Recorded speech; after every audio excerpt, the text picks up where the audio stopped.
أعتقد أن الغرب يجب أن يعترف بأن الغرب كان مخطئاً في فرض هذه الحرب علينا، وأنه من الأفضل إقامة علاقات جيدة مع روسيا بدلاً من القتال.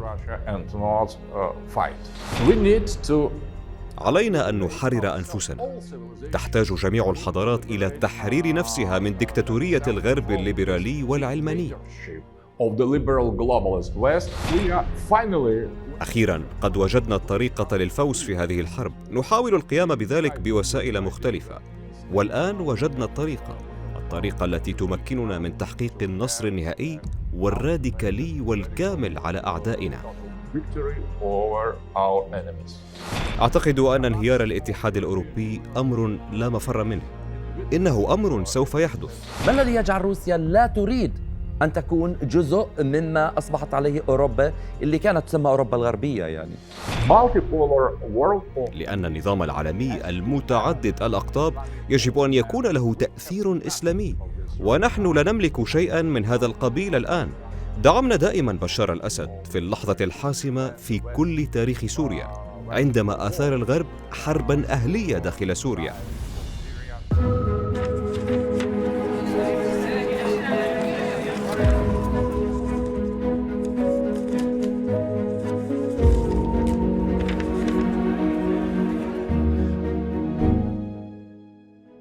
يزداد العالم انقساما وتزداد التوترات في كثير من دول العالم، وقد وصل الأمر إلى حد الحروب والصراعات المسلحة وتفجر المزيد من النزاعات والأزمات.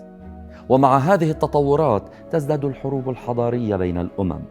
وفي وقت يفسر بعض المفكرين أسباب ما يحدث، بل ويذهب آخرون بعيدا في سبيل التحريض على هذه الحروب، يقدم مفكرون غيرهم حلولا لهذه الحروب والصراعات من أجل عالم أكثر سلاما وأمنا وهدوءا وعدلا.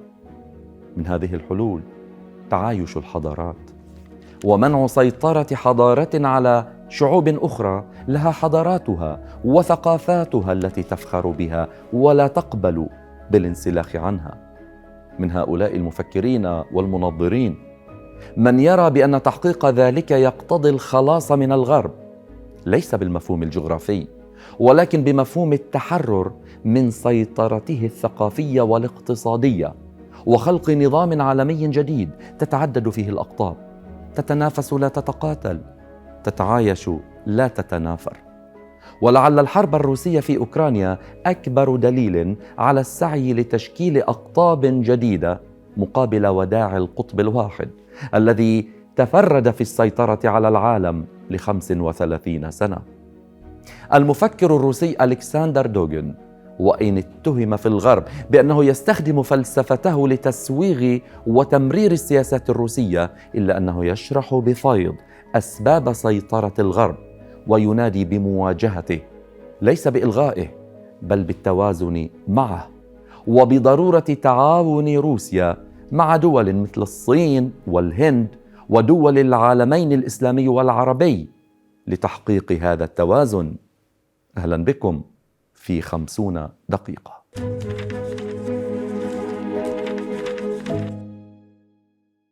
من أبرز ما ينظر به ويدعو له هو الأوراسية، البديل الذي يراه الأنسب لنظام عالمي جديد يتحرر من سيطرة القطب الواحد وسطوته. لنفهم هذه الأفكار والمنطلقات أكثر، يسعدني أن يكون ضيفي في هذه الحلقة من 50 دقيقة المفكر الروسي ألكسندر دوغين من موسكو. أهلا بك معنا أستاذ ألكسندر في 50 دقيقة.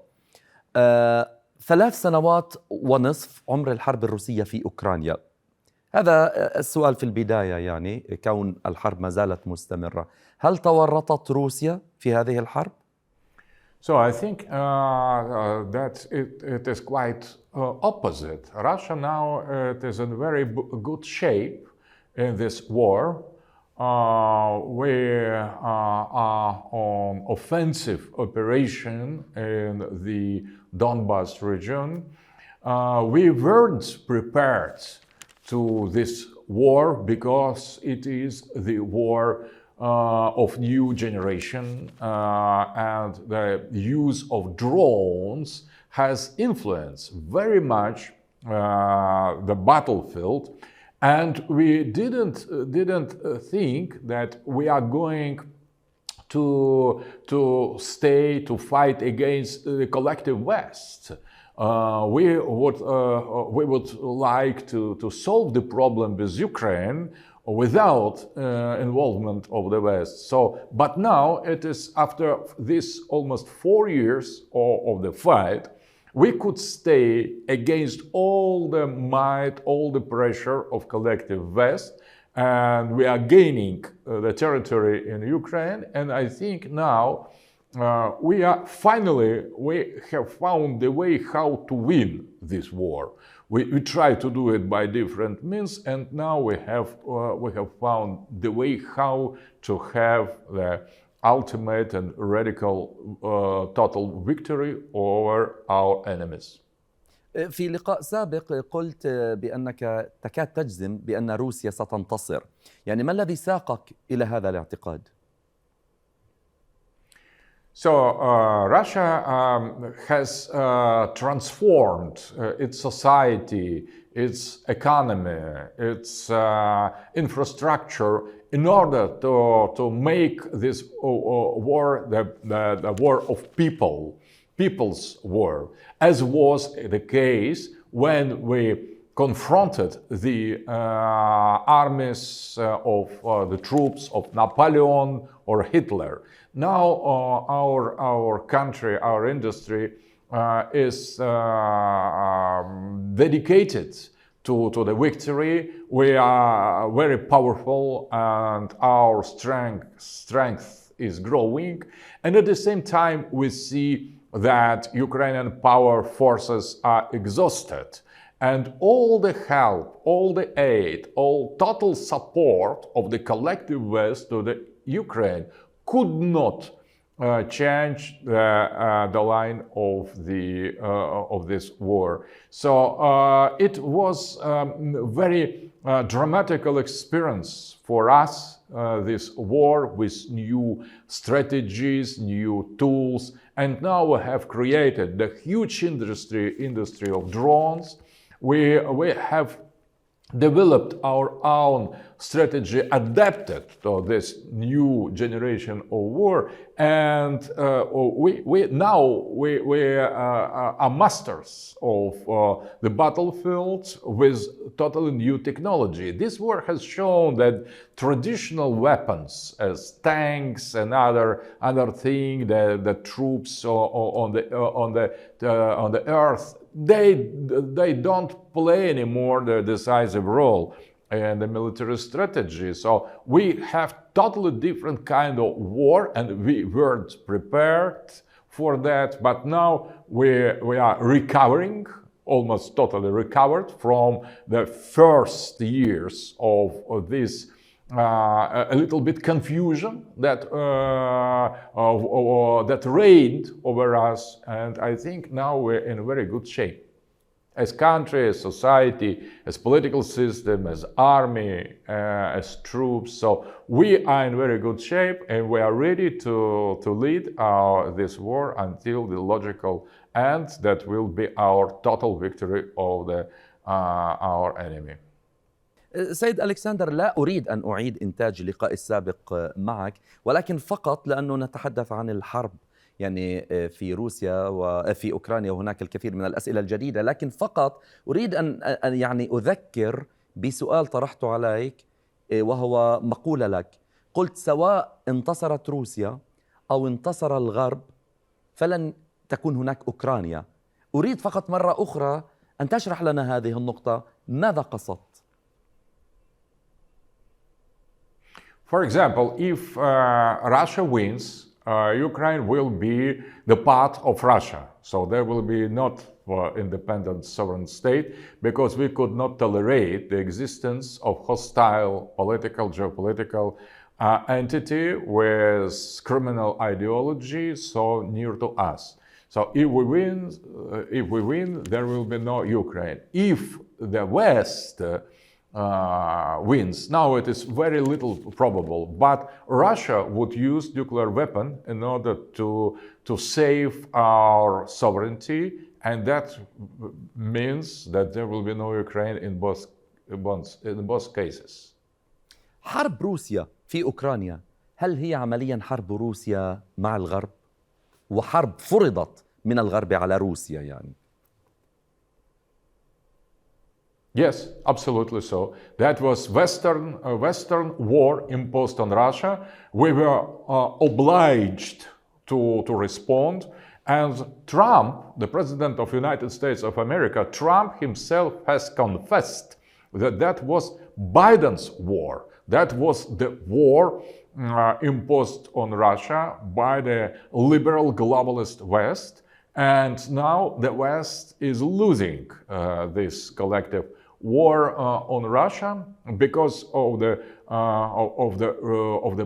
power of Russian mentality, Russian soul, Russian psychology, Russian society, Russian technology. So now we defend our sovereignty against the attempt to destroy it by the Western globalism. I think the West should recognize that West was wrong imposing on us this war, and recognize that better to have the good relations with Russia and not fight. في كثير من يعني طروحاتك ومن تنظيرك تتحدث عن الغرب، وسآتي بتفصيل أكثر لكي نفهم يعني رؤيتك لهذه المسألة. لكن ألفت كتاب وهو بعنوان الخلاص من الغرب، الأوراسية. كنت واضح وصريح يعني في العنوان. هذا الخلاص هل هو بالمفهوم الجغرافي أم ماذا؟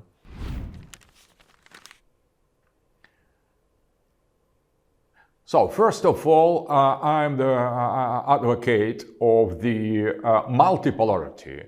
Multipolarity, a new world order based on civilizational states. So it is not anymore the hegemony of the West that could dictate its own values, its own interests, and its own ideas to all the worlds. And there are new emerging poles in the civilization. Russian pole, Chinese pole, Indian pole, in the future, Islamic pole, African pole, Latin American pole. So there are the civilizations, they are emerging, and each civilization has its own set of values, of concept, of national interest, of geopolitical strategies, of political structure, of religious identity. So we need to consider this new world order as the dialogue between civilization and not anymore the monologue of the West. Because now we are dealing with the Western universalism. The West appoints who is good, who is bad, who is wrong, who is right in all the global conflicts. And the West is promoting its own agenda, its own values, and its own interest as something universal. We need to liberate ourselves. All civilizations need to liberate themselves from this dictatorship of the liberal globalist West and reaffirm and reestablish the total geopolitical, intellectual, civilizational sovereignty. That is my idea. So my idea to be liberated from the West, it is precisely to affirm and defend its own sovereignty. It is not only a Russian problem, it is the problem for all non-Western civilization. And maybe, I think, the modern West should liberate itself from the dominance of the global liberal elite that don't represent anymore Western society. So the fight for the multipolarity, it is not just the fight against the West. It is the fight against these globalist liberal elites that have usurped the power in the Western country without representing the real societies. So we have many many people on our side in the West itself that want to re-establish their own sovereignty, the sovereignties of United States, of European countries. So that is about ideology. If you accept multipolarity and traditional values, you are on our side. If you reject multipolarity, if you cling to the unipolar world with only one set of values, considered to be something universal, you are the enemy. That is about that. It is not about some national states, some regional interests, maybe in contradictions. That is something much more. I see this war in Ukraine as the ideological battle between two versions of the architecture of the global world, of the international landscape.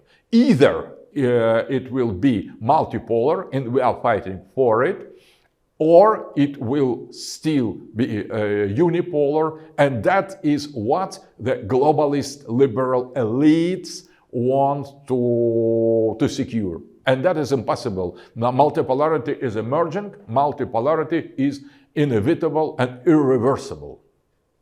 كيف تفسر ظاهرة صعود اليمين المتطرف في الغرب في السنوات الأخيرة؟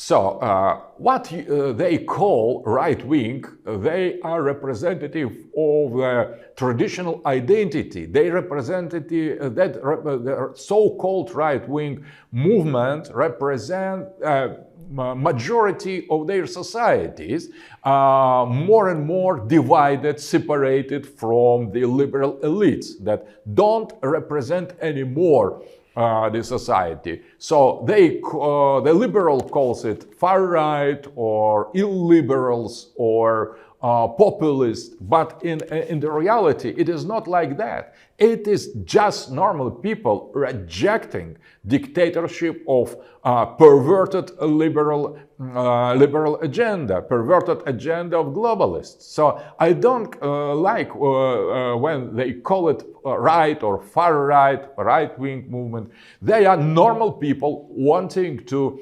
liberate themselves from this elite that doesn't reflect anymore the interests of the normal people, normal society. And we have seen that in the MAGA, and Make America Great Again, MAGA revolution in the United States. Trump was elected precisely to promote the interests of this normal people against the perverted elites called deep state or swamp by Trumpists. The same the same wave is rising in the European states, and the majority of the voters in Europe are against the existing politics of liberal globalist elite that impose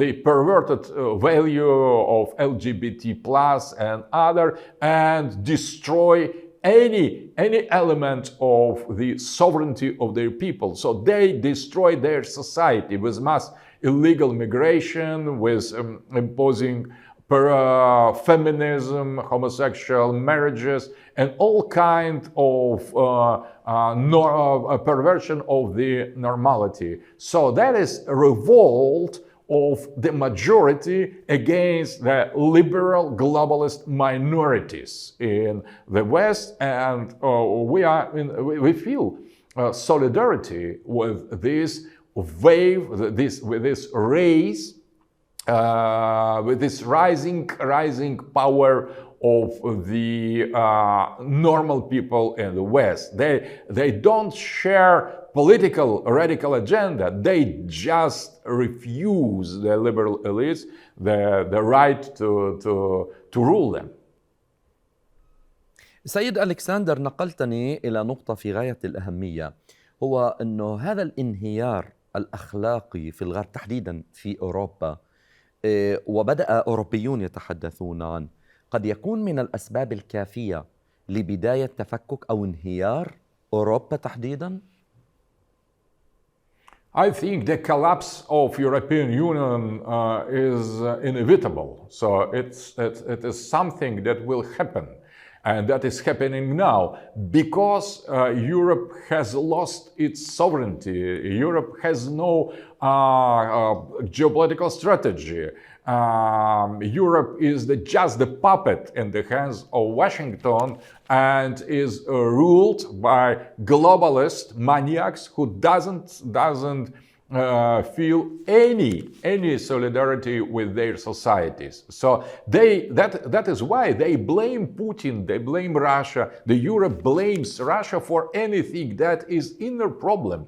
So in the reality, in the normal world, in the normal reality, Russia is the friend of Europe. Russia is the supplier of very necessary resources, natural resources and materials. And we could cooperate to develop for our mutual interests, but the globalist elite, they work against the real interest of Europe. So they have created European Union not as the normal representation of the will of the people, but that was imposition of their crazy understanding of post-human nature, of the individualism, of the gender politics, and they are destroying their own society. European leaders are destroying their own European Union, and they blame for that Russia. And Russia has nothing to do with that. That is why the globalists have started the war in Ukraine, have provoked the war in Ukraine to blame Russia for all the inner problem. But now situation is much more clear and transparent, and I think that victory of Russia in Ukraine will put the end to this global rule of liberal, anti-social governments in Europe. European Union is highly likely is going to collapse. It is collapsing already, but they cling to their power, to their illegitimate power, but they will lose it notwithstanding any efforts they try to do. So the war will not save European Union from the total collapse. It is the question of time. So I think that the West could save itself, changing radically its agenda and coming to the demands of the real society instead of imposing on this society their absolutely anti-democratic agenda. طيب يعني روسيا جزء كبير منها أوروبي والدولة يعني منفتحة كما في الغرب، لكن ما الذي يجعل روسيا لا تلحق بهذا الركب الأوروبي، يعني من حيث الانفتاح، من حيث هذا اللي نراه الآن وأنت شرحته يعني ويسمى الآن الانهيار الأخلاقي؟ روسيا ما زالت محافظة، يعني تحافظ على القيم، على الأسرة، على العادات الروسية. ما الذي يجعل روسيا لا تريد أن تكون جزء مما أصبحت عليه أوروبا اللي كانت تسمى أوروبا الغربية يعني؟ So, from the very beginning, Russia represented a very particular tendency, Orthodox Christian tendency, and Orthodox Christianity was from the very beginning something very different from Catholicism and much more from Protestantism. So we are deeply divided through the centuries with the Western Europe. When Western Europe became more modern Europe and has abandoned its Christian roots, its Christian traditional values, we became much more far among each other. So we represent two different civilizations. Russian civilizations could still be called, considered to be Christian civilization, Orthodox Christian civilization. But modern West, the Western Europe or United States, they are not anymore Christian civilization. They are no more Christian. They are post-Christian. They are secular, atheist, materialist, and that is the doom for the Western civilization. And the gap between this Western, modern, and postmodern civilization becoming more and more anti-human, more and more transhuman, and Russia that stays loyal, that keeps the same traditional Christian set of values, the gap is growing. So we could coexist peacefully with this satanic Europe, satanic West, but the West thinks differently because it tried to impose on us their satanic agenda.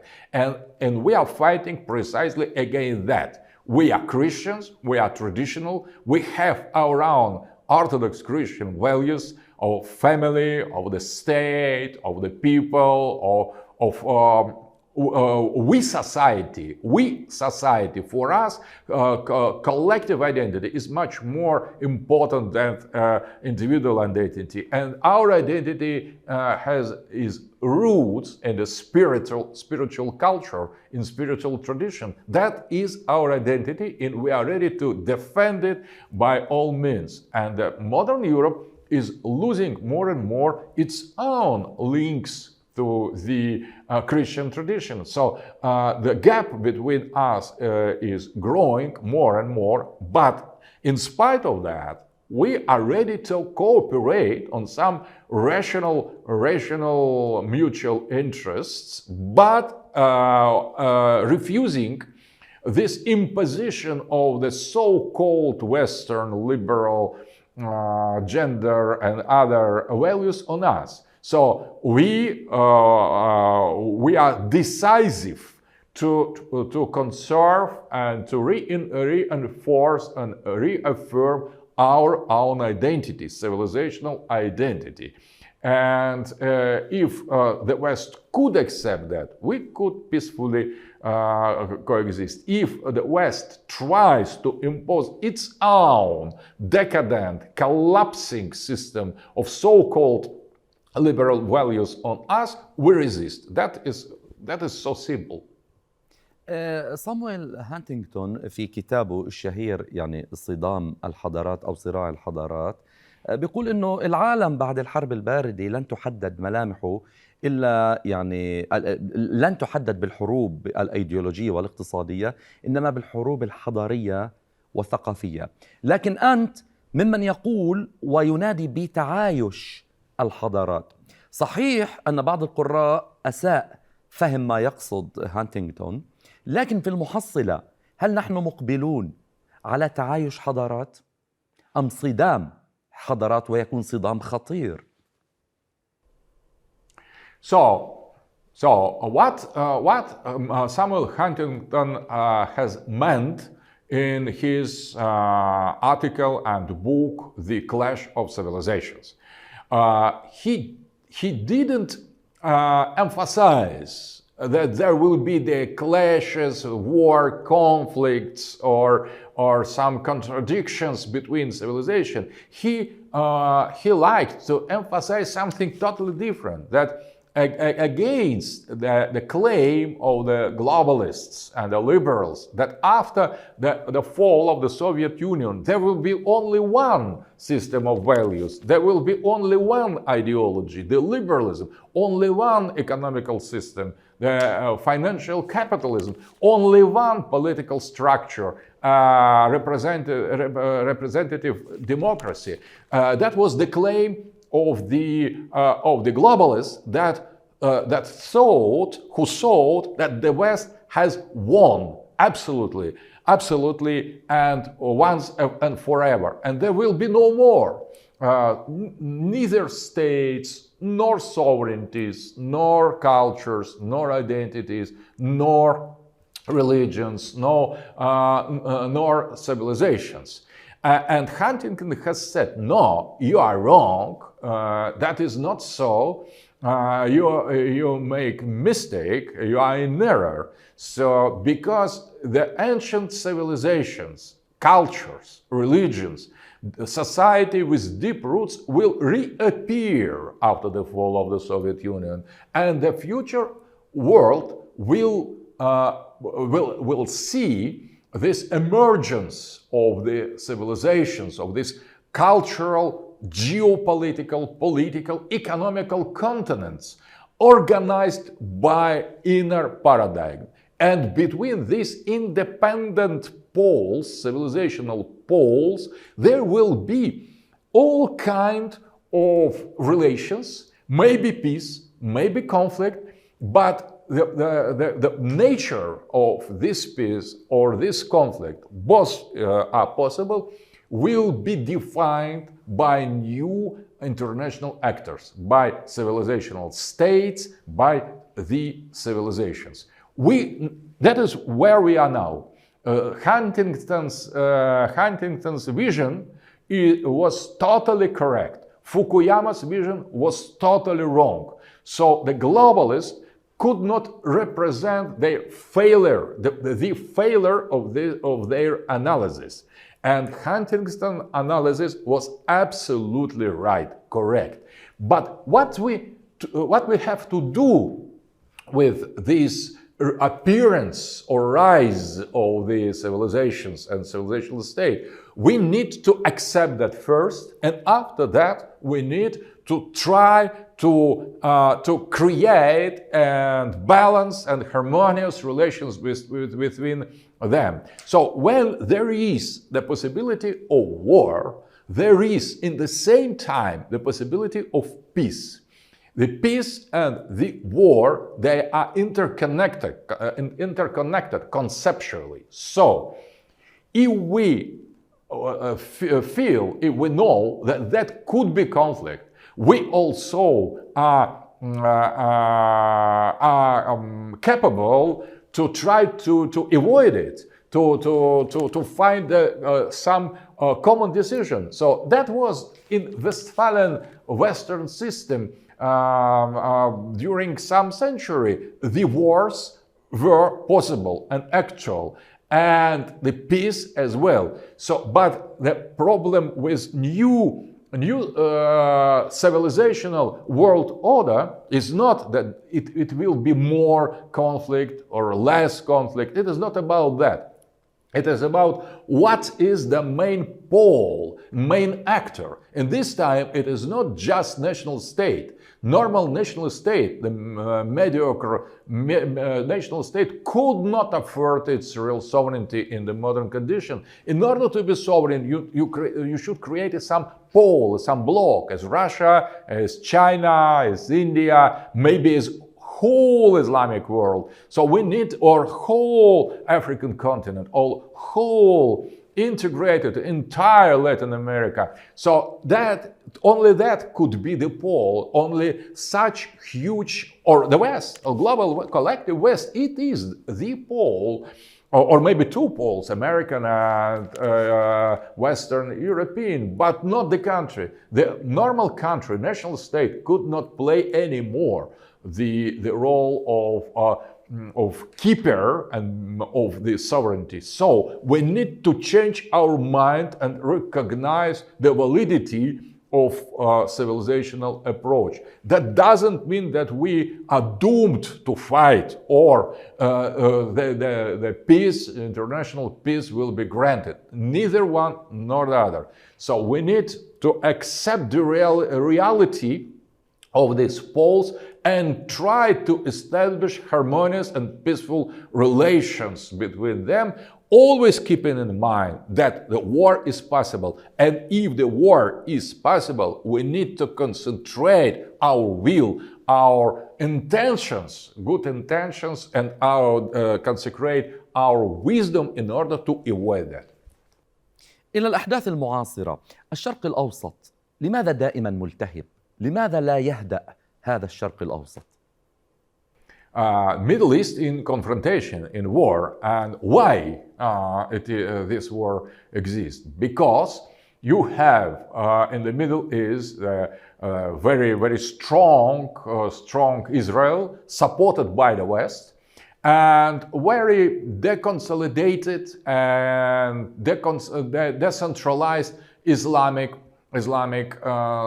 countries. So what we see now, why these conflicts are going on in Gaza, in Lebanon, in Yemen, in Syria, because Islamic world is disintegrated. It could not create a pole in order to oppose the alternative will and power. So the West defeats Islamic countries and Islamic regimes one by one, attacking them through their proxy state of Israel, and Islamic world doesn't respond to that. So I think the West is working with both hands. They support Israel and they control the elites, pro-Western liberal elites of Islamic national states, prohibiting to them to create some unity, common strategy, common will. So I think that is why the war is waging there in the Middle East. But the only way to stop it, because you could not stop Netanyahu with his ideas of greater Israel. He will continue to attack Islamic populations, and the weakness of the Islamic world, it is just an invitation in his eyes to go further, to make explosion of Mosque Al-Aqsa, as Ben-Gvir has many times suggested. So you could not stop Israel or the West by the words, by lamentations, by protests. You are obliged to fight this war, and you try to avoid this war. So that is difference. So Russia has accepted very severe challenge. We have sacrificed a lot of our people, our parents, there in this war for our own sovereignty and independence in Ukraine. The challenge is sent to all Muslims.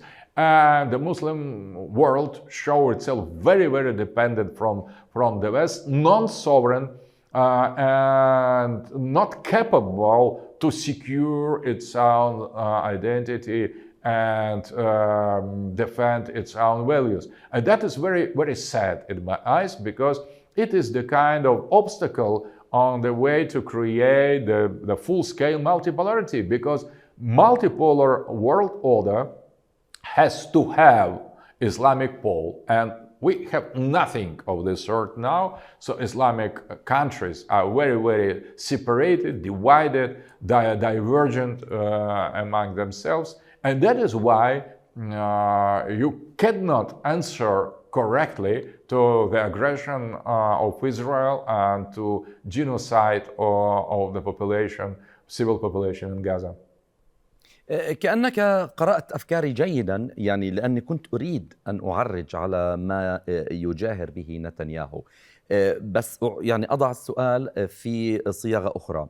الغرب والولايات المتحدة الآن يعملون على شرق أوسط مستقر هادئ، إعادة ترتيب، لكن كل هذا على حساب حقوق الفلسطينيين. يعني يتحدثون عن الأنظمة الجديدة في سوريا، في العراق، في ليبيا، من دون الحديث عن حق فلسطين أو الحق الفلسطيني في الدولة. هل يمكن أن يستقر الشرق الأوسط ما دامت الحقوق الفلسطينية غير محصلة، يعني لا يأخذها الفلسطيني ولا يستردها، وأهم حق هو بناء دولته المستقلة؟ So I think if you rely only on the aid and the help or interference of some Western powers or collective West, you are doomed. You are no more sovereign. You are no more free. So you could not be sovereign if you rely on something other, and more than that, if you rely on your main enemy, that is the Western civilization, modern Western or postmodern liberal civilization, that has nothing in common with Islamic values. It is quite opposite to all Islamic values, to family, to God, to piety, to solidarity, to the mutual help, to sociality. So the modern Western, modern liberal West is opposite, contrary to the Islamic society. In order to save your sovereignty, you need to win. And only the victory of Islamic society united could grant to Palestinian people, to all the regimes and countries in the Middle East and in Maghreb, in other places and parts of Islamic world, you only in that way you could grant the independence, sovereignty and the freedom. طيب، نظرة على إسرائيل من الداخل. إسرائيل الآن تعيش أزمة داخلية وشرخ عميق، وحتى الإعلام والمحللون الإسرائيليون يتحدثون عن ذلك، وخاصة تنامي الصراع ما بين المتدينين والعلمانيين. وأنا أتذكر لما قرأت عن انهيار الدولة الحشمونائية اليهودية هسمونيانز، كان انهيارها أيضا بسبب اليهود المتأثرين بالحضارة الهلينستية الوثنية اليونانية والمتدينين.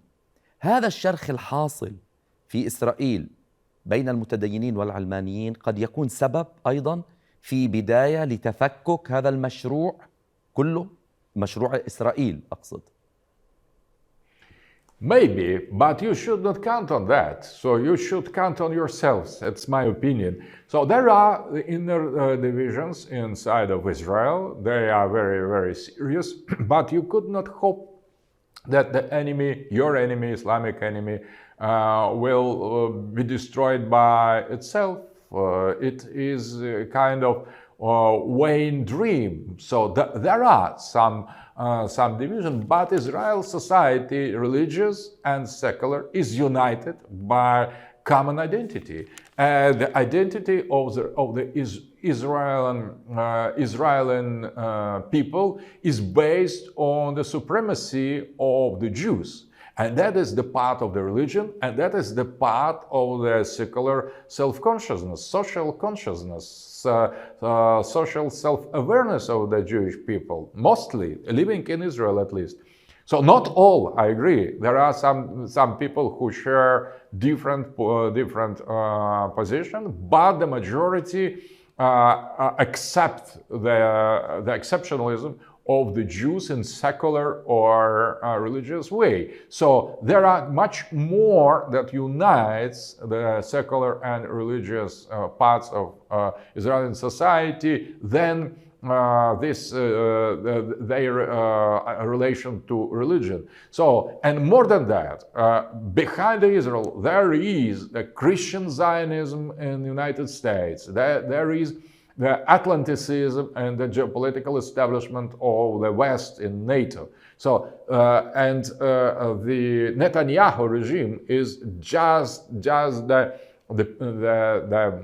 top of the iceberg, the top of the mountain constructed on all power of historic Western imperialism and colonialism. So it is just the spearhead of the Western colonial system, but with very special idea about eschatology, about the end of the time. So I think that is very serious phenomenon. You could not count that it will be destroyed by itself.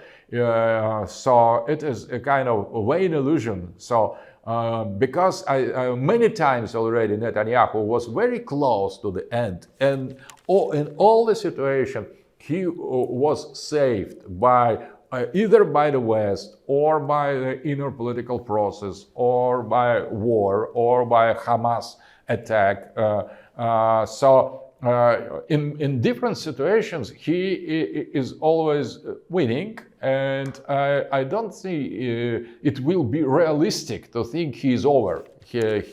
His days are counted. Better to think that Israel is powerful, strong, and committed to continue its own eschatological, radical agenda to create greater Israel. That will be much more realistic if you accept that as the possible future and react or whatever you do. I think that we need to be realists, and we shouldn't underestimate the power, neither the power of Israel nor the volume of its support from the collective West. بخصوص سوريا، يعني كيف انهار نظام بشار الأسد بهذه السرعة ولم يتوقع أحد ذلك؟ وسؤال تابع له، يعني هل روسيا في هذه الحالة تخلت عنه وسمحت بهذا الانهيار؟ Russia was always, during all our history, good friend of Syria and Syrian people. So we were, I agree, the friends of Assad's family, Assad's rule. We supported Bashar Assad in the critical moment of the Syrian history when the West provoked civil war inside of Syria. But I think that being totally involved in the Ukraine war, we just had not enough military power to prevent the fall of the Assad's regime. Second point, we didn't want to enter in the direct confrontation with Israel that has almost destroyed one by one all the military Iranian assets on the ground in the Syria. So next point, I think that maybe Bashar Assad's regime has made many errors in order not to balance, to create the normal relations with some groups of oppositions, with Kurds and with others. So many mistakes were made, and we could not fight one more war in Syria against the part of its own population, against the West, at the same time against Turkey, against Israel in the south. So that was a very difficult decision to Moscow to abandon support of the Bashar Assad's regime, but still Russia is friend of Syrian people. There are so many Russians there, and the only thing we are very bothered by new clashes inside of Syria, the suffering of the Alawite, of the Druze, of other minority.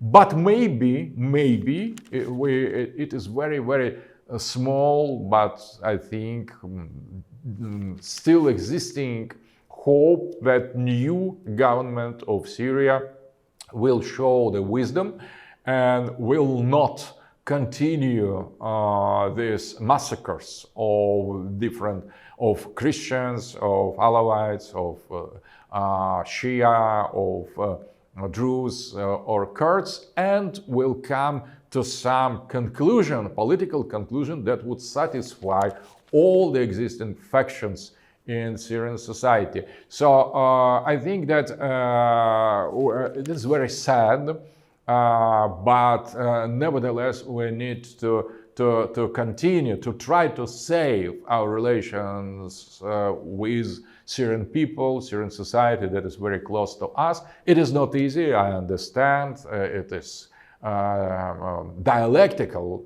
But nevertheless, I think that And Russia now shows makes many efforts in order to re-establish some relations with new government in spite of all the past.